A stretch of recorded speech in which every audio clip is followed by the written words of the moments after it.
Now I invite the chief guest of our program, Professor Rajendra Pratap Gupta, who is a member of NEP 2020, who is a policymaker and renowned author. The introduction of our chief guest is like this. Professor Rajendra Prasad Gupta is a sought-after policymaker who has contributed to policymaking across governance, health, education, and economy. He has been contributing to policymaking for over a decade, not just in India, but also globally, working with various governments, government agencies, different multilateral bodies, and with global UNESCO global organizations. Professor Rajendra Gupta has been invited by global organizations like UN, UNESCO, World Bank, World Trade Organization, WHO, World Economic Forum, International Telecommunications Union, and Asian Development Bank.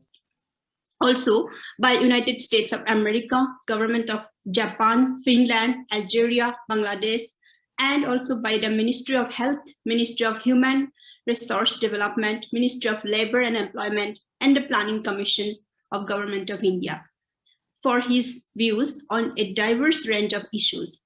Professor Gupta has served as an advisor to the Union Minister for Health and Family Welfare, Government of India. Also, he has served as a member of National Education Policy Committee, Ministry of Education, Government of India, and a member of Khadi and Village Industries Commission, Government of India, and has served various committees of GY. He is the chair of Frontiers of Development Program, Royal Academy of Engineering, the Royal Society, the Academy of Medical Sciences, and the British Academy UK, and chair of the Dynamic Coalition on Internet and Jobs at the Internet Governance Forum, United Nations. Professor Gupta has authored 4 books and travels extensively and has delivered over 200 talks across the world on a range of topics. Over to you, Professor Rajendra Pratap Gupta. Thank you. Thank you, Dr. Nandita, and namaste to everyone.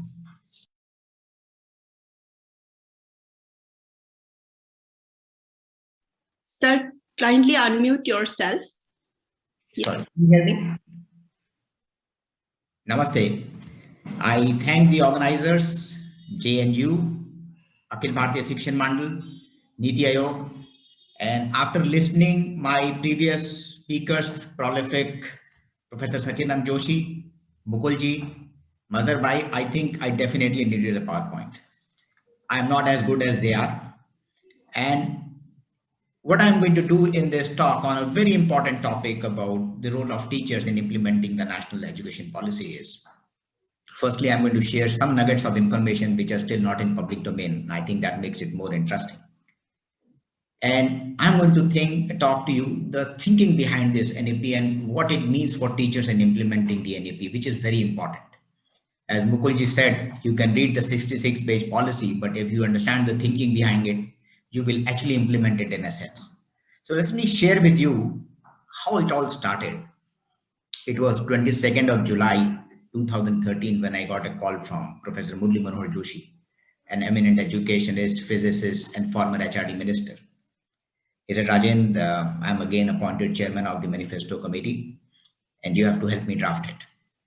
And obviously, it's always an honor to work with him. So when we sat deciding what the country should look like in the new regime and what is our long-term vision, as an educationist, he had views on certain topics which are very strong, and one of them was saying, Rajendra, since 1966 Kothari Commission, we haven't actually done much for education in a comprehensive manner. So that's where the seed of this education policy was sown, in terms of setting up that we needed a new education policy. Our Honorable Prime Minister made it a political mandate, and we know that when he makes it a political mandate, country delivers. One person who has always shied from taking credit, but has played a very integral role, it will be wrong of me not to thank him. He is Prakash Bhai, our Honorable former HRD Minister, who gave us the freedom and also made sure that we had everything we needed to develop this policy, which was done during his tenure, and our Honorable Nishangji, who launched this policy. Now, with this, I must move into my talk. And coming from a family of teachers, my both parents have been teachers. This is what I know of what teacher means. The mediocre teacher tells, a good teacher explains, a superior teacher demonstrates, a great teacher inspires. To me, that's the teacher. I come from a family of academicians, as I said. But if you were to look at the role of teachers in implementing national education policies, we all have to understand going beyond books, going beyond four walls. So what are those things? So let us first understand how the power has evolved. In the prehistoric times, it was the physical strength that meant power. So if you were physically strong, you were powerful. Then came, if you had a large agriculture holding, you were strong. Then came the military prowess. If you had a strong military, you were strong as a nation. Then came the 20th century, the economic might. If you are economically strong, you are strong as a nation. This is 21st century. It is about scientific strength. Hence, you can understand what was the need and what's the role of education in this country. The next thing we need to understand is the economic strength. So just look at these numbers. If we classify countries according to the World Bank and IMF classification of countries, they get into four categories. I especially highlighted the 1026 to 3995, and I'm going to talk in the next slide what it means. So India is still in the middle rung of the lower and middle income countries. You can look at this data. We are still at, last year, our GDP per capita is $1,876. So when you as teachers, or when we as teachers work on implementing NEP, our goals are clear. It's the scientific strength, it's the economic strength that we need to look at. I did an analysis about what India needs to do in terms of, growth. And this I captured in a book I wrote on economy last year, Tough Choices and Hard Decisions. So you have where India stands today. We have a long way to go. Note this number, which is 15.81. And I'll relate to the subsequent slide of what it means for teachers, when you're looking at implementing the NEP. This is one of the key roles and key goals for this nation as well. So India has to grow exponentially for the next 25 years. This is something that the implementation of NEP should get this nation. This is also very important. If you look at GDP growth and job, this is something that I developed, 3 years ago, and I called it the cost of job creation. I looked at all the data and checked if India has to create what we have been always talking about, at 1 to 1.2 crore jobs per year. What is the kind of growth we need? So if 1% GDP growth leads to 7.5 lakh jobs, 1 crore job means we need to grow at 13.3% per year. If you have to grow 1.2 crore jobs, we need to grow at 16% per year. So if you look at the last slide's number of 15.83 to grow for next 25 years to become a developed nation, all the more important because what we need is 16% growth per year to meet the job requirements. Very clear cutout task for the implementation of NEP.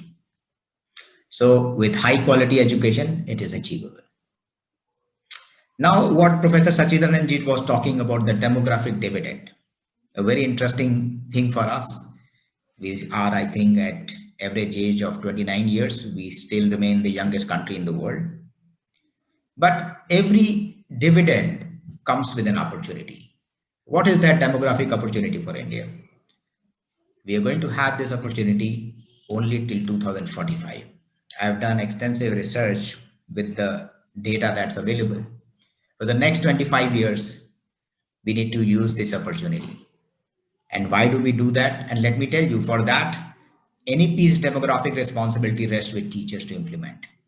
The reason being, in 2045, we will have 338 million senior citizens, which is 20% of our population. If NEP takes care of the skilling, reskilling, upskilling needs of all age groups, we would have delivered on our demographic responsibility to leverage the demographic dividend.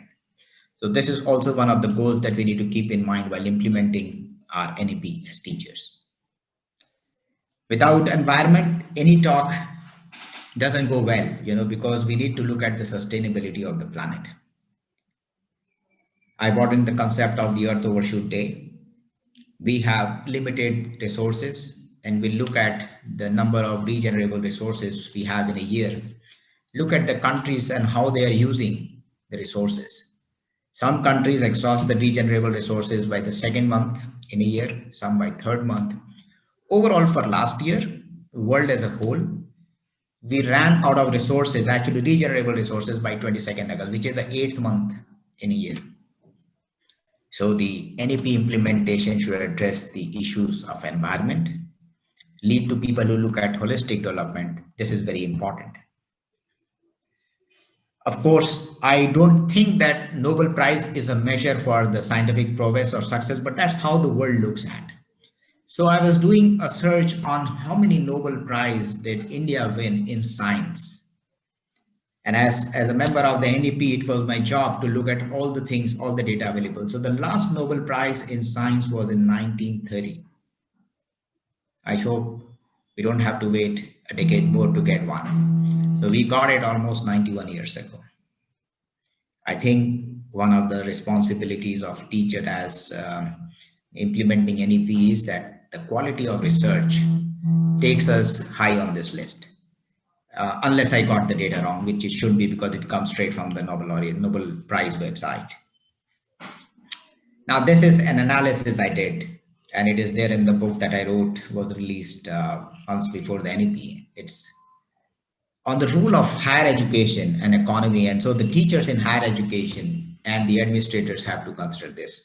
There is a direct relation in the number of doctorates we produce. India has 10,000 doctorates, 3 innovation hubs, and almost a $3 trillion economy. Look at China. We always get compared to them. They have 30,000 doctorates a year, 17 innovation hubs, and 3 times our economy. The United States, which still remains the global leader, has 15,000 doctorates a year, 27 innovation hubs, and 21 trillion economy. I have specifically linked these 3 numbers to give a sense of what should we be looking at when we implement the NEP in total essence. Now, this is a comparison that we should be looking at. India got independence 2 years before China. The numbers tell the story. You look at the patent applications, you look at the top science and technology innovation clusters in the top 50, we as a country don't figure in the list. China has 2. I think it's a call to action for our fraternity to focus when we look at implementing the NEP. And very important point to note is China's R&D expenditure, which is a part of the global expenditure, has increased from 10% in 1996 to 37% in 2017. And China accounted for 2% of global patents in 1997, and now it is 44%. I want to highlight one aspect of this slide, and it actually is mentioned in detail in the book that I wrote. All these innovation clusters are actually in the universities. So all the more, our universities have to be the hub for growth. India is aspiring to be a superpower. Under a strong leadership, at least that's the least we expect that will happen. If that has to happen, we first need to be an education hub for the world. That's the fundamental thing. Once we are there, we need to be the R&D hub. Then only we become a manufacturing hub. Without the first 2, the last doesn't happen. When we go ahead to implement the education policy, let's not forget the intent behind why and how it was written. So I'm focusing here on the universities, given that we are speaking to JNU and, our people from academia, from higher education. So what I look at universities to be, first, the industrial hub, focus on R&D. Second is fundamental research. So which is defining the frontiers of India's development, what they should be like. Economic and capital hub. So I do expect that 50% of all startups should take shape in the university. Innovation hub. Cross-sectoral innovation is something that we need to do things, and I'm going to quickly run on this. But this is something that you must be very clear about. When we were drafting this, we had an overarching theme. 3 filters with every recommendation has passed through. One is opening the minds, removing artificial barriers, and making India future ready. So when you look at doing anything with regards to implementation, do not forget these 3 points. Interact with students. As a member of the committee, I went to villages. I spoke with students across the country. Second is global exposure. I think all people involved in education should not just look at exposure in India, across India, but also look at collaboration, exchange programs at the global level, cross-sectoral experience, application-oriented research, and innovation-driven, and it should be a startup hub. This is the decade of transformation. So teachers in today's time will have to look at doing the most of the heavy lifting, is to have a long-term vision, ideate and create. See, policy always gives a direction and nothing beyond. Interpretation is the challenge, which you will have to be carefully thinking of the reason and the thinking behind the education policy, and then comes the implementation, which will be the sole responsibility of the educationists. I'm not going to look at this. I think it's very much covered. There is flexibility of the students, teachers, and the universities. So I'm not going to talk about that. We tried to do a whole lot of things. I'll just skip this. And I'm going to give you 2 examples. And these are the anecdotes that Mazhar Bhai has been a part of our policy. He played a key role there. And this is important for you in terms of message for the role of teachers. These are my last, I guess, 2 slides. So in the education policy, anyone who came to meet us always emphasized that, sir, ये time आ गया, अब Finland model हम लोग को copy कर लेना चाहिए. And I always used to ask, why do you say Finland model? No one had that answer, saying this is the best that delivers. They have the best PISA rankings and the PISA scores. And by that time, I had written a book on education, done extensive research. Then one fine day, I had to tell those people who came and submitted again that Finland model copy kariye. I said, you should understand why the Finland model delivers. There's a basic culture in Finland. You are expected to deliver for what you are paid. So if this is the part of our culture in terms of we will deliver what is expected of us, we will deliver whether we have a Finland model or any other model. This is one of the key things that people should have implementing the NEP to deliver what is envisioned in the policy. The second thing is the Indian Education Service. I think this has been a constant demand since the Kothari Commission. It was also put in the Subramaniam Committee report, which was the precursor to the NEP. And anywhere I went, the constant demand would come that we should have the Indian Education Service. And I always said that if I were there in the committee, I would never let it happen. And for reason is, I don't want bureaucracy in education. And I'll give you an example of what happened. So I asked our chairman to allow me 30 seconds to, give him a reason why we should not have IES, as a consideration. So we had a bureaucrat, we had 3 vice chancellors in our committee, and I just took a few seconds to tell them that just suppose and assume that I am the only IES qualified guy in this room. With 3 vice chancellors and an IES in this room, I would only ask you one thing when you start giving your sermons, that, sir, respect my cadre. I am the only IES qualified person in the room. Please hear me out. After that, will you be able to speak? Will it work even if you're a vice chancellor? So I insisted that let's drop the IES thing. We don't want bureaucracy in education. So my request to teachers, to policymakers implementing is that please work and see that the secretary education is an educationist, not an IES. That's a very important thing for NEP to get implemented. And I will end with my last slide, which is about your role. We are all a product of the system. But remember that the new system will be a product of our efforts. That's the role of teachers. And with this, I end. And all I said is there in the 2 books I wrote. Thank you very much for giving me this opportunity. Thank you, Professor Rajendra Gupta, for your valuable talk. We have definitely learned a lot.